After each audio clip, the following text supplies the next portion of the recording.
Advocate M Ruhul Kuddus Talukdar Dulu বলেছেন, দেশের স্বাধীনতা, সার্বভৌমত্ব ও গণতন্ত্র রক্ষায় জিয়া পরিবার সবসময় দেশের মানুষের পাশে দাঁড়িয়েছে।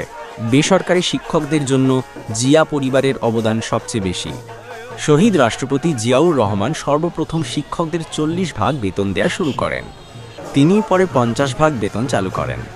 বেগম খালেদা জিয়া 80% এবং 2006 সালে নির্বাচিত হওয়ার পর শিক্ষক কর্মচারীদের 100% বেতন চালু করেন।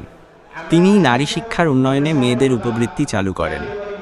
শেখ মুজিব 71 সালের 25 মার্চ পাকিস্তানিদের কাছে আত্মসমর্পণ করলে জিয়াউর রহমান মুক্তিযুদ্ধের ঘোষণা দিয়ে দেশের মানুষকে ঐক্যবদ্ধ করে একটি স্বাধীন রাষ্ট্র উপহার দেন। পরে আওয়ামী লীগ ক্ষমতায় এসে মানুষের ভাত ও ভোটের অধিকার কেড়ে নেয়।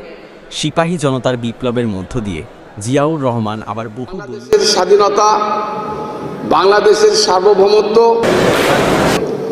এবং পিছিয়ে যাবে। যদি পিছিয়ে যায়, সরকার কোনো কর্ণপাত করে নাই। আমরা